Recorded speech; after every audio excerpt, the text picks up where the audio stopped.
Welcome to PREM Students Experience session. We are going to feature three of our undergraduate students who went through this PREM journey. And so this is more of a question and answer session. First, I will ask a set of questions. They will answer. It will take about 40 minutes. Then the audience can question whatever you want to ask. Okay? So let's get started. So my first question, can you please tell us your background, starting with your name first. Goes to Kamal. Alright. My name is Kamal Harrison. I would say that I am slightly different because I grew up with a more low-income family. My parents were separated, never married. I came here to Florida because I actually live with my grandfather right now. Basically came here because it was a better high school, and when I got here to the high school, I kind of realized that I could achieve more than what I was currently doing. I wasn't really a good high school student. I would skip class a lot all the time. But seeing some of my peers, and they would have like high ambitions, they wanted to be engineers and other things, and I'm like, wait, if you can do that, then I can do that. So then that made me want to go to college. I went through community college, and eventually I ended up here at University of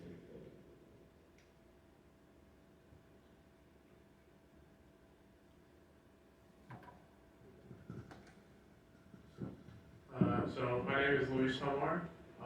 I kind of had more of a traditional upbringing. I did pretty well in school, but I was not super motivated through it.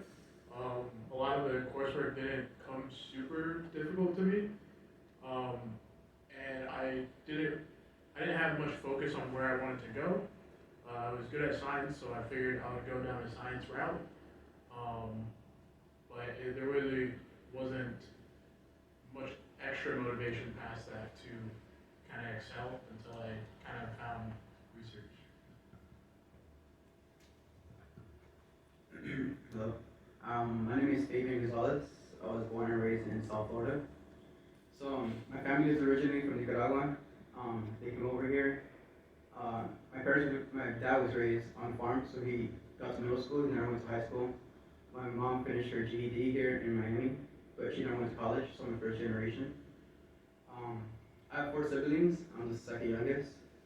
So my dad works construction, and ever since I was young, like my parents would tell me like to exceed in school, so I wouldn't end up in the same position as him, where he has to like go to work every day. It doesn't matter if he's sick or not. He still has to like provide for us. So that was a big motivating factor for me. So to exceed in school, so I always did good in school, and then I decided to come here to UCF to pursue a degree in physics. Thank you. What are you doing before coming to PREM? How did you get involved in PREM and why? Before PREM, I was working at a grocery store, Publix, as all the Florida people know. I was a supervisor there. I was working like 30, 35 hours a week because I was starting my community college journey, and I needed a car because I wanted to come here. Like, I come here right now, but I wanted to come here to UCF. So I needed a car, so I was working all the time. And when I got to UCF, I received the email about joining PREM, and I was originally not really going to apply. It seemed interesting, but I actually talked to one of my students, Christian. He was in one of my classes, and he was talking about how much it helped him. And it was just kind of luck. Like at the time he said that, and I had the email, and I was like, let me go back to the email and actually apply, and then we had the interview. So the interview went well. I toured the lab, and I liked it.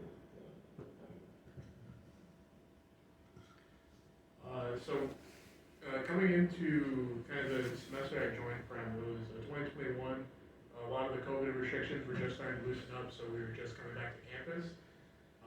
And I'd actually initially gone to college, and my initial major was chemistry because I wanted to be a chemical engineer. But then, when I was looking through the degrees because UCF doesn't offer chemical engineering. but I saw that they had material science, which kind of sounded like something I wanted to do.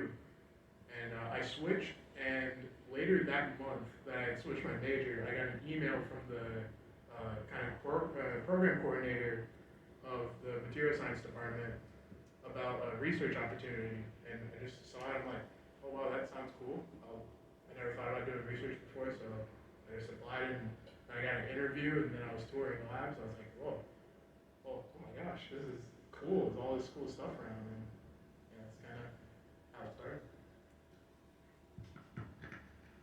So before joining PREM, I was back home because of the pandemic. So I was working with my dad construction whenever I could to help him out. And so I came back to Orlando when everything started to open up again. And that's when I decided to major in physics. And I received an email about an opportunity to do research with raw materials, which I wasn't sure what it was about. So I was interested in it, so I applied for it. And I got an interview process, and I talked to the faculty, and I met the lab mate, the lab group, and I felt like I really fit in with them, so I decided to join. Thank you. How getting involved with PREM changed your outlook of life?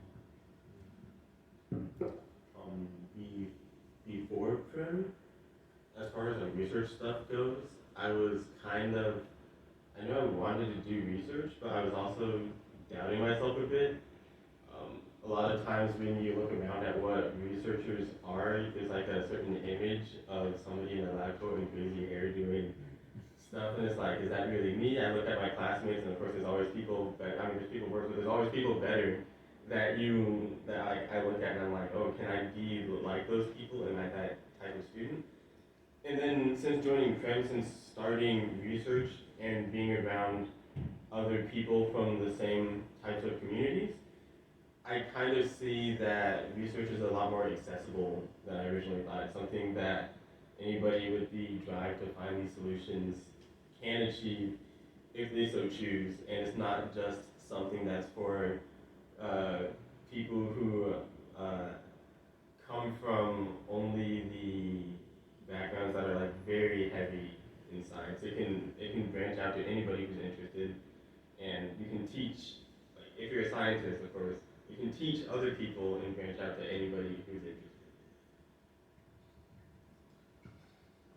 So as I kind of said before, I was really just interested in being a chemical engineer. I was planning to just go straight into industry after college, and I didn't really even consider grad school as something that I could do.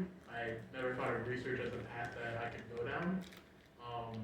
And then PREM kind of opened my eyes to this whole other pathway after graduation that is available to just about everyone, that I didn't even know was accessible before. So it's definitely changed completely what my trajectory was going to be. Yeah, so before PREM, I was undecided for what I wanted to do. I really didn't think past like college. I just was focused on getting bachelor. Yeah, I didn't know a lot about masters or PhD or the options for that before joining PREM. So when I joined PREM, like it was an eye-opening experience of what research is at university and what pathway it could lead to. So like Louis said, I think it also like changed my trajectory of what my plans was to do after college, and it for sure helped out on that.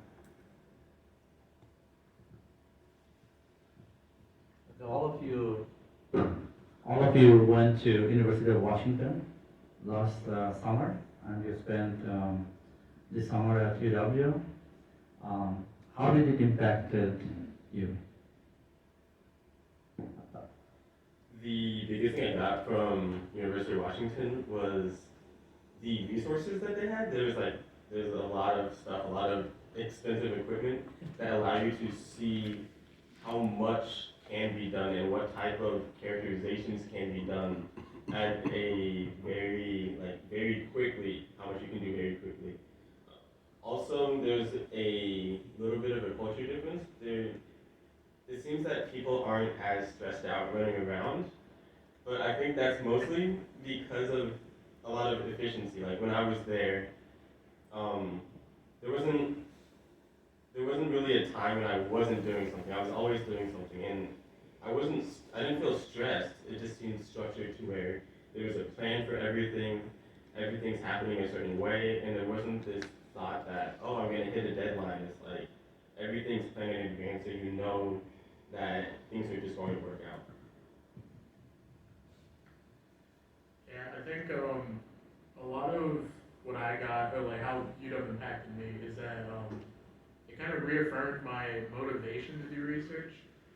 Going into the summer, I was struggling a lot with time management between balancing classwork and lab work, and just kind of having like a 10-week span of like your only like job or task and goal is to do research and like just do good work in the lab.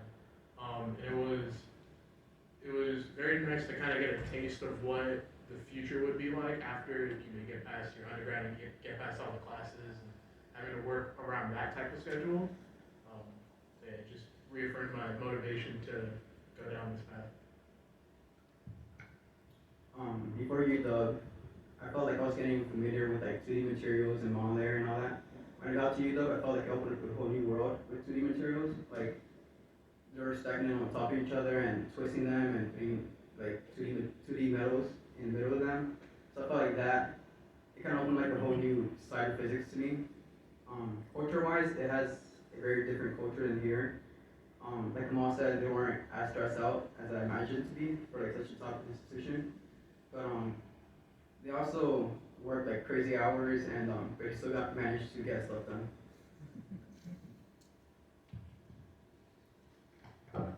Thank you. Can you share a rewarding moment from your research experience? Yeah, I think that's easy for me if you saw my presentation, but I actually went to University of Washington to work on the Kagome materials that you saw like the whole first day. And during that time, we were also growing other materials because the materials growth, they take like a couple weeks, you just keep growing stuff. And one of the materials that we grew, it turned out to be a 2D layered material. And since here at UCF I work on 2D layered materials, got the opportunity to bring the material back. So that was like the first rewarding thing. The second is that we are an electronics lab, so I wanted to do electrical transport on it. But during the base characterizations, which is like Raman spectroscopy, something that we would normally do to like find out stuff about the material, it turns out that it was much more interesting than we originally thought, and that what we found in the base characterizations can actually be used for possibly new science, and maybe I think right now we're in the process of trying to write a paper. So similarly, my kind of most rewarding experience was also at UW. It was kind of like first rewarding experience.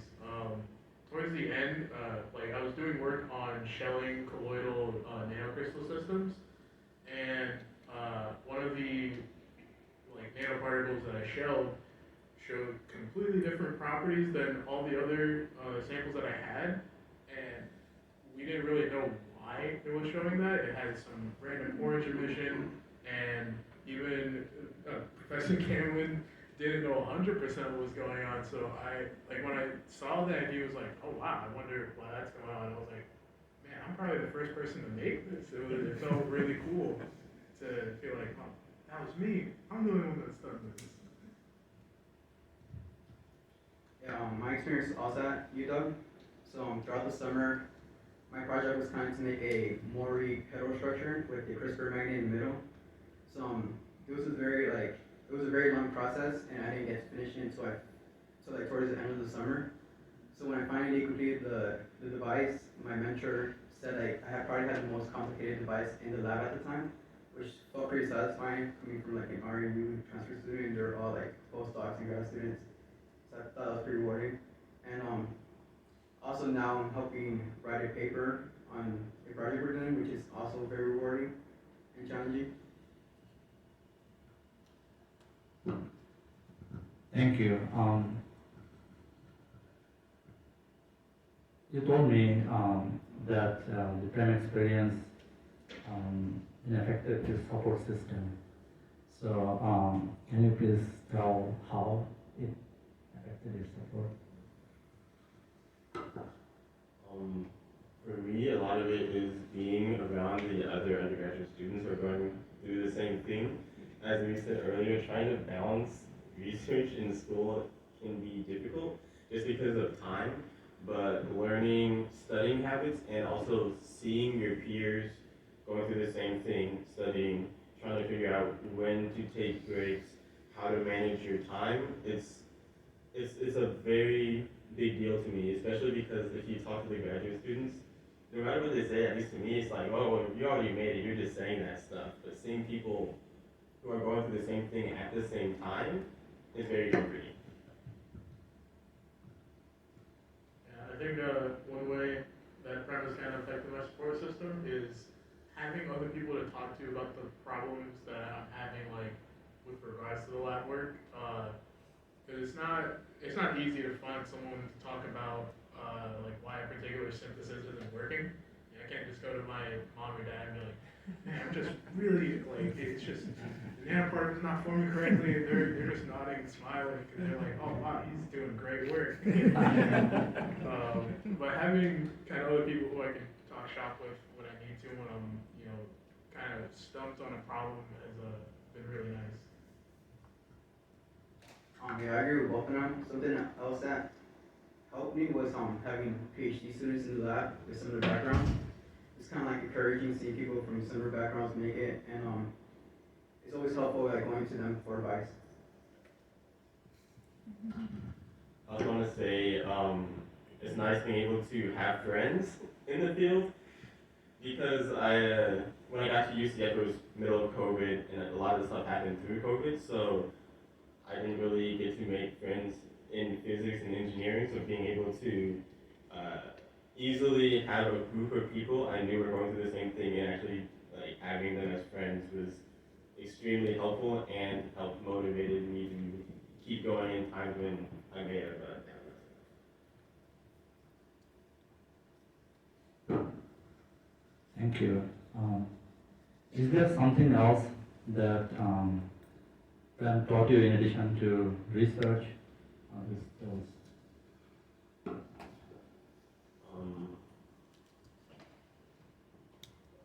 Part of it is like stuff that I learned in the lab. So I started with device fabrication, e-beam lithography with SEM, that's how I originally started. Electrical transport, taking measurements.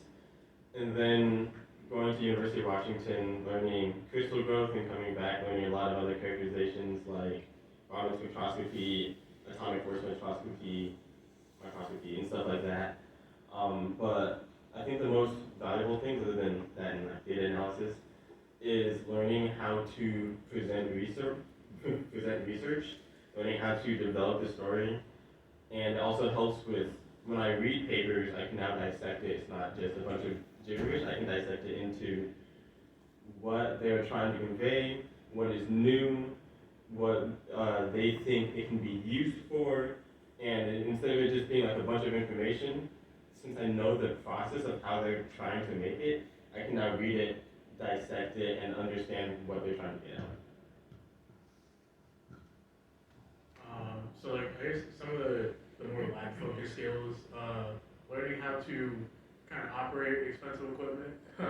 Like in my lab that I'm in, Dr. Baner's lab, it's primarily focuses on atomic layer deposition.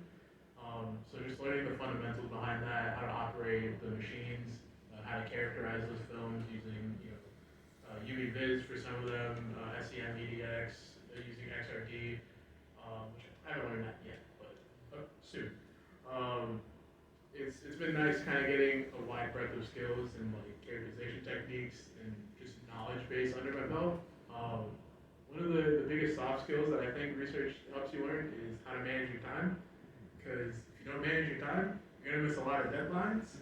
You're just gonna not present super great work. Because if you don't manage your time effectively, then you're not going to get all the data or experiments you want into whatever presentation you're making.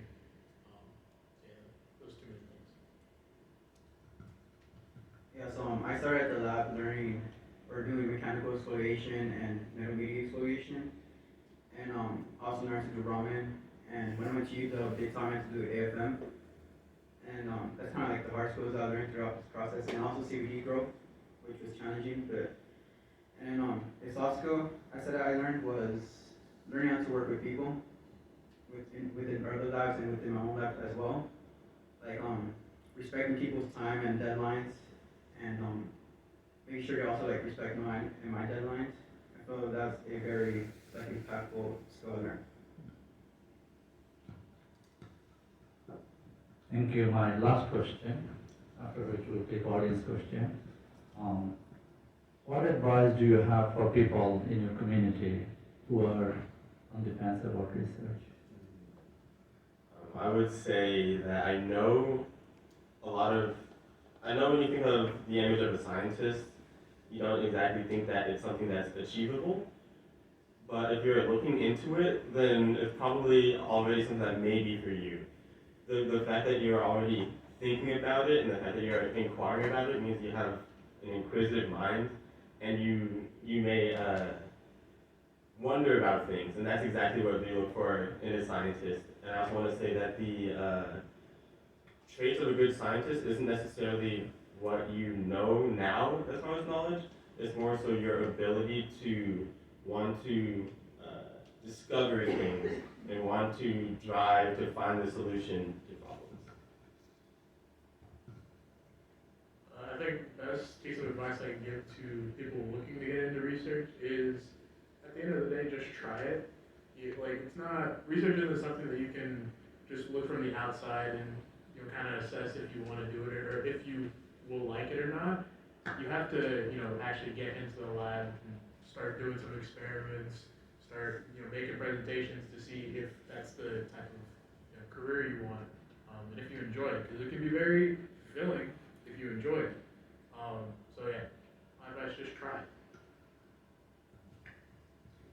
So I would say like people from my community or where I come from don't really get into research or like don't have a desire for that, which there's something wrong with that. But I feel like it takes a certain type of person that like enjoys challenges, discovery, and learning to get into research. So I feel like if you have some type of consideration to get into research, you probably have one of those qualities. So my best advice would be to take any opportunity to get into research to see if that's actually what you enjoy. Thank you. Now, audience question. Thank you. This is fantastic.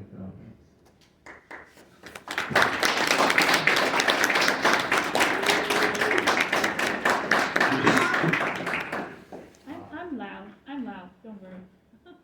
My voice carries. I'm very grateful for you sharing your personal experience.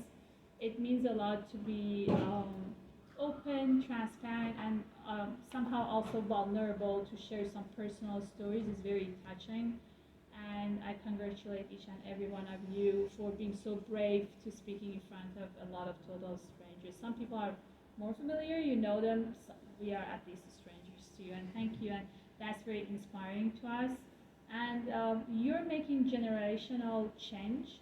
It doesn't end with you. It goes to your generations after generations, and then also it has some ripple effect in your community and people you come across, and you will become a motivation and inspiration for them also to make a shift for themselves and for their family. So I commend you for that.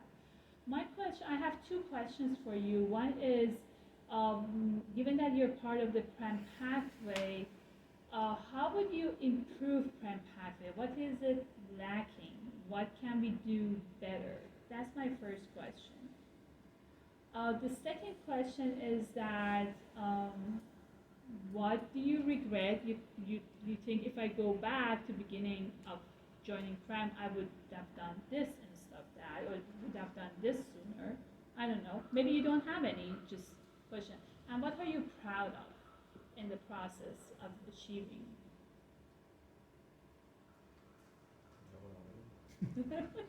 Too many questions.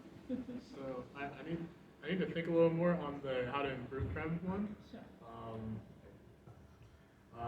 But the second question, can you remind me what that was again? So what do you regret or you would do different, and what are you proud of? Okay. So something that I kind of regret that I didn't do earlier on in PREM is I didn't read enough papers. I was given a lot of papers to read. If I had read them a bit more thoroughly, I would probably be much farther along than I am now. But you know, it's reading papers in itself is kind of like a soft skill you have to learn through this. So um, if I had been more diligent about doing that, I would be much better off now. And I'm sorry, I forgot the third one. What are you proud of? What am I proud of? I'm proud of myself now for kind of going through and doing an independent research project. I'm doing a process that no one else in our lab does, and it's entirely self-driven by me. So I'm proud that I'm kind of taking that step forward and trying to, do something like do my own work essentially.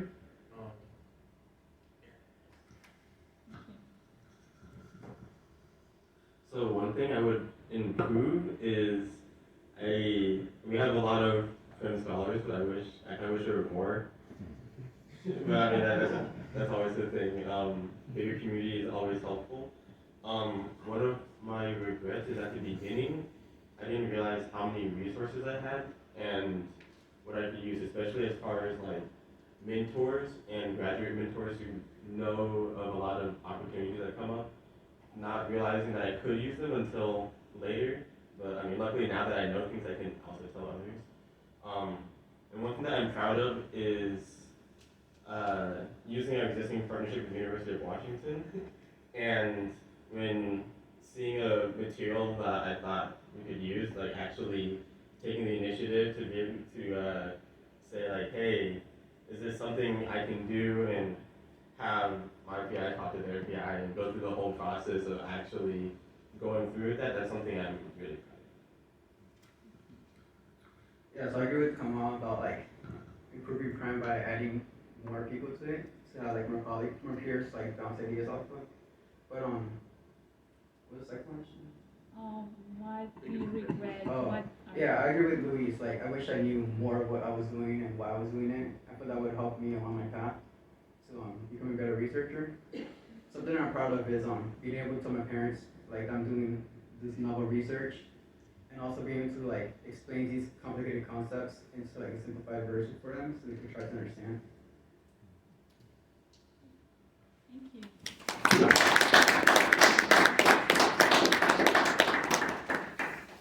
We have time for a lot more questions.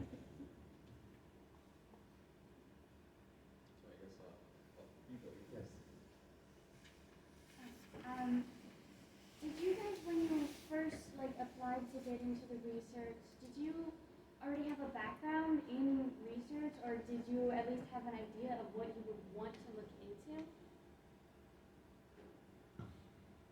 I'll go first because I think I'm the only one who had a background in research. For like 2 months, like 2 summers ago, I did some electric catalysis research, and when he said that he was having trouble reading papers, I went through that like a couple years ago. Professor sent me the papers like 3 months before I even started, and it ended up being like the 2 weeks before, and I was like trying to read it and nothing made sense. But going through that process was really helpful. There's the second part of your question, right? Well, did you guys already have an idea of when you got into you were told you were going to be able to do research? Did you know what you wanted to do, or did you just get there and be like, okay, what do we have? What do we want to do? So my story, the reason I'm in physics is actually from an interesting YouTube video. It was very fascinating if you've heard of him, physics YouTuber. He had a video on aerogels, and like the first thing that impressed me was it had a very hydrophobic response, and he put this powder on, and he jumped into a pool, he jumped out, and he was dry, and I'm like, oh, that's cool, but I can see that on leaves. Like leaves also do that. But then what he does is he takes it and he puts it into a paste, and he puts it on his finger, and he blowtorches it. And his finger's just fine. And I'm like, whoa. And he's talking to the scientist working on it, and I'm like, I want that job. So when I got to UCF after community college, research was one of the things I was thinking about. the reason I didn't continue with the electric catalysis is because I wanted to do more with the actual materials. Like the catalysis is still materials, but I wanted to do like more fundamental stuff. Taking physics classes, you start to look at fundamental stuff. And I saw the quantum materials thing, and when I was applying, they had the website that has who's in the center and what type of stuff they do, and that's how I really learned, like, okay, of these things, I want to work with these types of people, and I went through the application process, and there was a cycle, and we toured the lab, and we were talking about 2D materials, and I'm like, whoa, this is cool. The materials are literally like one layer thick, or graphene is one atom thick, and it has properties just because of that. That is right down my alley. I had absolutely zero background in research at all. I didn't even consider, it's hard to describe it because it's not like I didn't think it was an achievable thing, it just wasn't on my mind when I thought of like college and what universities do. So yeah, going into PREM, I really didn't have any background in research, and second part of your question was about like what labs we went to, right? So when I looked at the application and they had us pick between which labs we wanted to go to, I didn't recognize what quantum materials were at all. I had no idea what that meant, but I saw catalysis on the other one, and I'm like, catalyst, I took Chem 1, so I'll just go with that. And that's how I ended up here. Yeah, I also had zero experience before joining PREM in research. So when I came to UCF, I was undecided of what I wanted to do as a career. So my freshman year, the pandemic happened, so I had to go back home.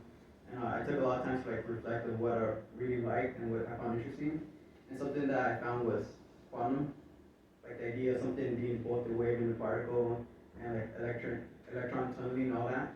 I thought those concepts were interesting. So when I came back, I got the same email about quantum materials or catalysts, and quantum material had the word quantum in it, so that's why I chose that one. One more thing, I think it was in your PowerPoint where you talked about high school students starting research. I think if I saw research in high school, I would have had a much more straightforward path.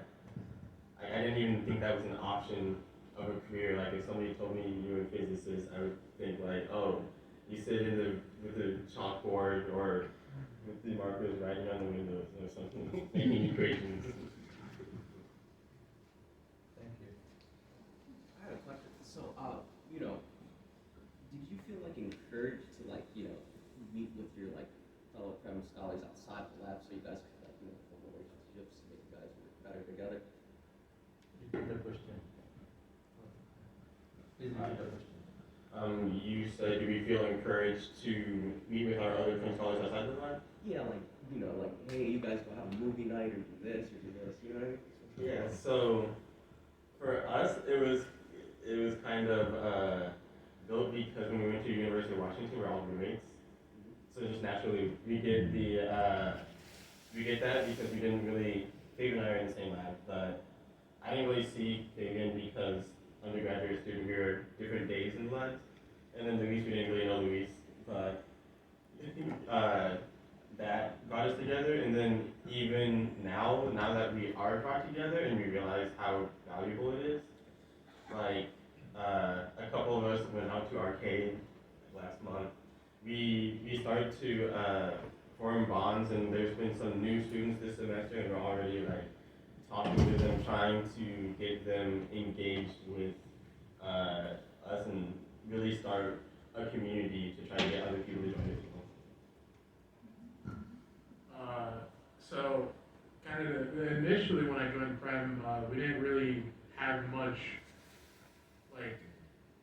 a direction to go and interact with other PREM fellows. There's some directed PREM events where we go and we got to meet everyone in person, but we were still there was the lingering effects of COVID were still there, and everyone was kind of trying to figure out how to socialize again.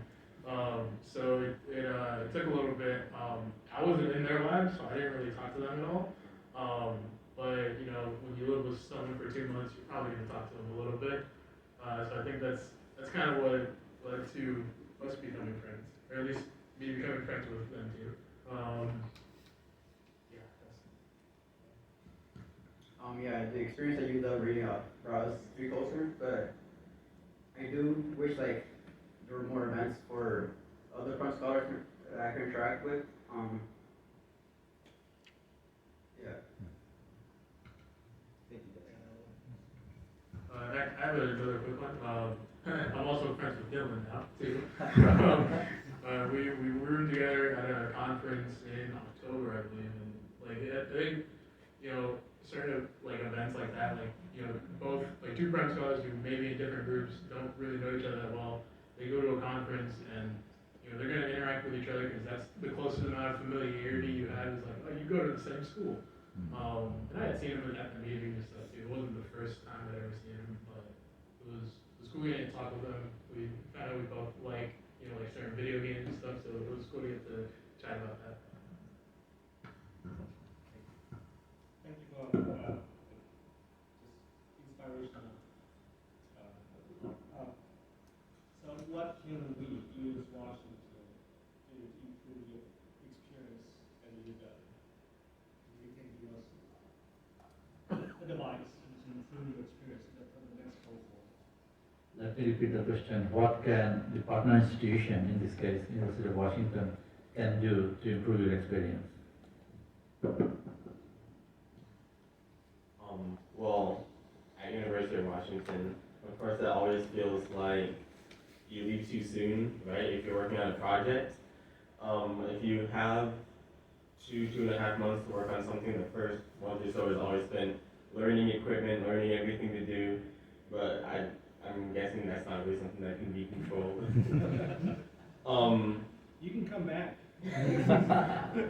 As far as things with not necessarily us being there, a lot of the things that you specifically were presenting as far as like the programming camp and other things like that seem very interesting to me as far as getting PREM students to learn skills for research that we don't already have, especially things that here we may not have the resources to try to get everybody to do this, and this, and this.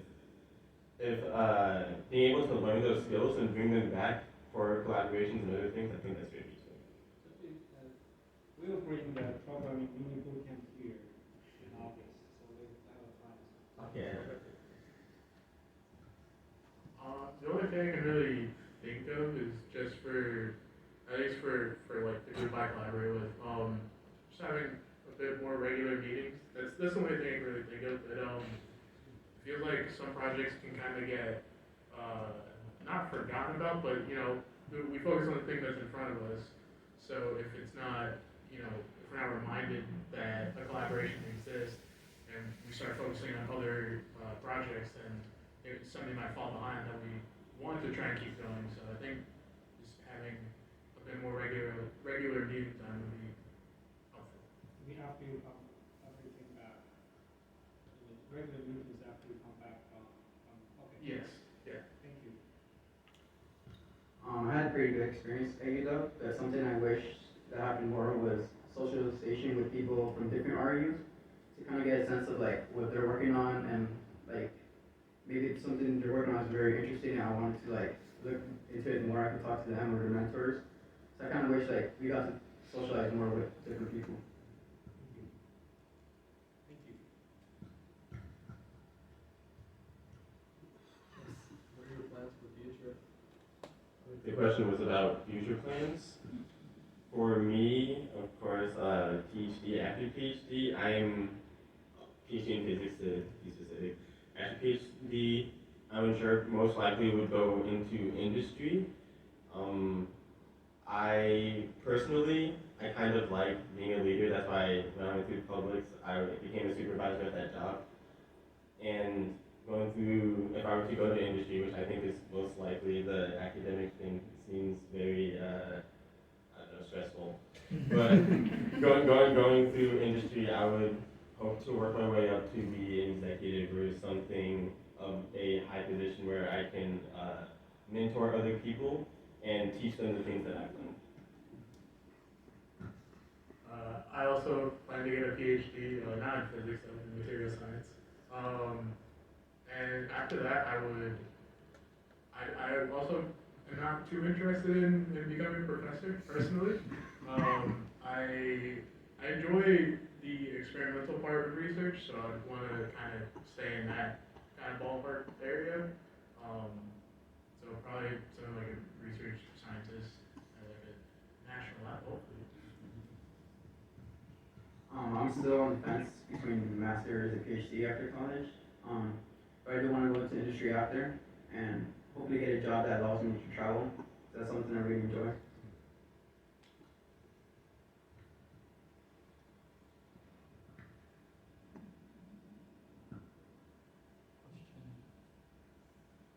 I have one.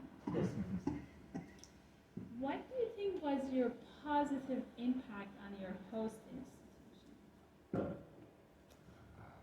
So I know for me, especially since high school, I've been a very driven person since I came to that realization I mentioned earlier. The big thing for me is that there was another undergraduate student in the lab also working under the graduate mentor, and she said that she was basically doing the same thing over and over again, but she was kind of shy. She didn't want to say anything. She was also, you're a student, so like you don't want to put too much on your plate. But after I came there and I was learning this and this and this, it allowed her to learn more things and get the voice to say, hey, I'd rather be doing this. I want to learn this part of the process. So for materials growth, what she was doing originally was measuring amounts and putting them in as a precursor. But there's a lot to do with data analysis and actually looking at plots of things, figuring out what it means from a physics standpoint, wiring things up electrically, putting it in the measurement thing, actually understanding what the experiments themselves are. And me being there really ended up helping her, which was nice to see. I think kind of similar to Kamal, it was kind of being a mentor to the other undergraduates in my lab. There are 3 of us total, and I'm the one that's been in our lab the longest. So it's been nice to kind of be able to give advice to them on, how to, do stuff like make a poster. Like something, that seems very simple to me now, but I know at the time I was stressing on like, all right, so how do I configure my motivation section and my experiments and results, and so just being able to, and also helping them get through the time management issues that I was having when I was in their position last year. It's been really fulfilling. I feel like I made an impact here. I'll say a positive impact I had was during my time at UW and so with a couple of the other undergrads, we got together and we made like a weekly meeting group where we would just make presentations on papers in our field, and then we would really critique and discuss what it means and how it could relate to our research. So I thought that was very beneficial, and I'm pretty sure it's still going on. Also, I can't completely speak for my graduate mentor, but I'm pretty sure working with somebody who was doing 2D materials, at least when I left, he was saying, oh, if you have anything you want me to grow, I'll do it for you, blah, blah, blah. And in general, I think it opens up opportunities, at least for him, for collaboration, because he was he's in second year going to third year, and being able to have that opportunity for collaboration so that when he's researching all these materials, not just looking at his things, but also being able to go, okay, if I find this thing that's really interesting, I think I can do, but it may be useful for somebody else, I have more avenues to go through.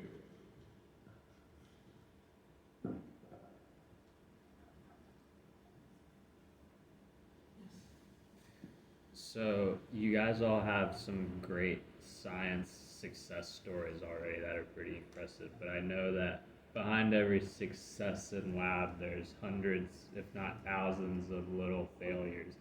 And because you have all said that you desire to continue to do research and pursue this high ratio of failure to success field, what I'm interested in knowing what motivates you to like continue doing what you're doing in the face of like some adversity or just scientific failures.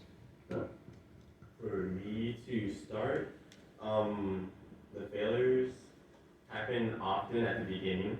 Even though you're being watched, it just happens all the time. But once I've hit, like right now, I've been in this lab about a year now. Yes, about a year now, maybe a little more. And at a certain point, the failures are still there, but they happen less. And it's not like I'm just better or something. It's more that I'm more paying attention and I'm able to troubleshoot problems a lot earlier.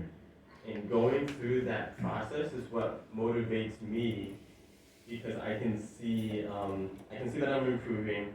I can see that every failure I have is actually going to teach me. That's the thing that people say, that failures teach you, but you don't know until you go through it. Every failure that I have is actually teaching me. Things are getting more efficient, processes are happening faster, and that's what really makes me go, hey, I know it's not working now, and maybe my experiment is taking longer than I think, but if I go through with this, by the time I graduate, I will be able to actually do what I need to do and do what I want to do in an efficient time. I think what kind of gets me through the failures is the small successes that you get in between each of the many long bouts of failure. Just kind of getting that small dopamine hit of that's a really nice figure, or man, that experiment worked. That you didn't think was gonna work. That you've been trying for months now. It finally happened. That's kind of what keeps me pushing forward. And also just kind of like redefining kind of what I consider a failure. You know, a lot of times when an experiment doesn't work, in the past I would just get frustrated. I'm like, oh, why isn't it working?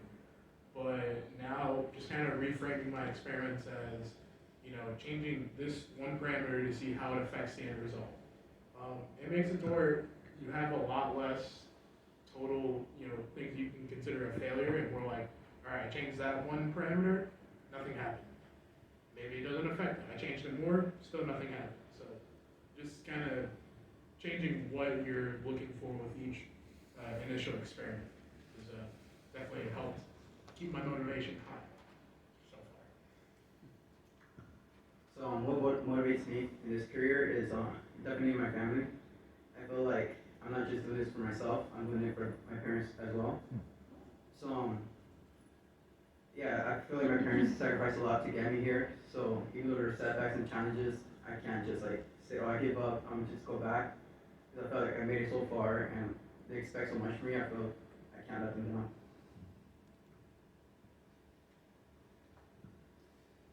We'll take one more question in that case, because you asked, we have Christian. So, that's the last question, Christian. So my question is two-part. So now that you've gotten involved in research, if you were to go back, would you choose the same major that you're in now? And what advice would you give to incoming freshmen about choosing a major if they're on the fence about that? Let me repeat the question. Now that you are into it, if you have to go back and re-choose, would you choose the same major? And what advice you would give to incoming freshmen? So for me, the research actually confirmed that I wanted to be in physics because I was also on the fence about material science because it's very similar and it's kind of, the materials thing is what got me into science in general, but doing the research in physics and working on the fundamentals of it rather than the engineering side of it interests me more. As far as advice to people trying to find their major, I would say just to try things out. Research is very important to try out, and you can kind of see what you don't like. And I know it's like weird to think about because you're looking for what you like, but the more you figure out what you're not interested in, the more you start to hone in on, okay, I'm not interested because I don't like this aspect. Maybe you don't like the coding. Maybe you don't like how long the experiment takes. Maybe you'd rather be sitting in front of the computer. Maybe you don't like the tinkering. You'd rather just come up with an experiment and do it all at once. All of that, all those things through research kind of help narrow down exactly which field you want to be in. So like, if I were to go back and, if I'm remembering the question correctly, if I were to go back, would I still choose the same major? Yes, I would, and I probably would have chosen it earlier on, because I switched initially from chemistry to material science, and I think kind of tying into the second question of like the biggest piece of advice I would give to freshmen is to know what you're interested in at the end after you get your degree, because your degree is 4 years of experiences, sure, but you still have the rest of your life that, not saying you can't go back and get a different degree, but if you don't want to feel like you've wasted the time, then definitely know what you think you want to do at least. And luckily, I knew that I had wanted to work with materials. I just didn't see that when I initially applied. Like the major, I didn't see it listed. So after then seeing it and being able to switch to it, I was able to go down the right path. So yeah, for incoming freshmen, just make sure that you actually know what you want to do past college.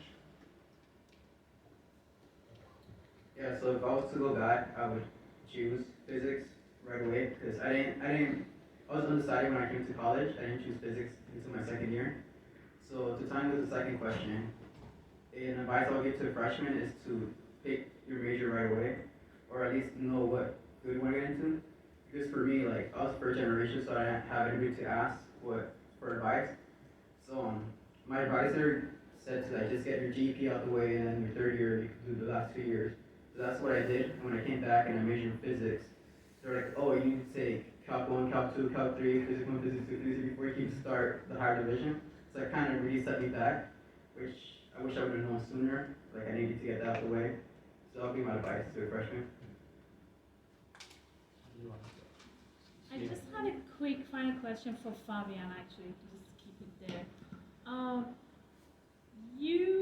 Your choice of word is very interesting because you kept using the word choose.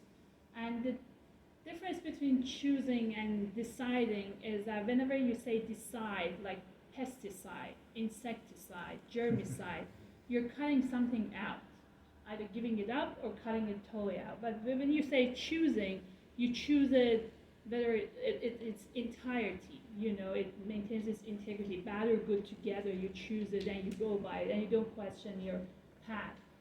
So what should change for you to choose to pursue PhD? Because you said you're undecided. Yeah. So I want to know what should change for you. Like, is it finances? Is it support? Is it a different field? Like, is there anything that might make you choose a different path and become like very decisive and say, hey, I think I'm gonna pursue PhD. So are you asking like is there a factor that would change my mind to definitely choose PhD? Make you more determined from 50-50 go like this is what I want. So when I'm choosing like when I'm going past college, I'm kind of looking like what's going to benefit me the most in industry. From my understanding right now is that masters and PhD there's not like such a big difference right now, and PhD is like 6 more years of school, where master can be 2 more years. And my goal right now is like to get the most money, like I was telling Shallow. So that's why I'm on the fence. Like maybe if PhD could lend me like a better career, that would definitely be a motivating factor. Sure. You always can go to industry, work for a few years, and then continue. Yeah, I heard that too. It's not the end of it. Yeah. Thank you. Okay, with that, I thank you all. I think you all agree that they have done outstanding job telling the story. Not only they are outstanding students doing outstanding research, but they are outstanding storytellers too.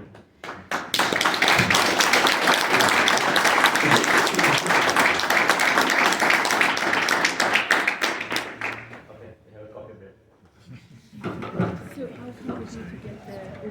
Oh, okay.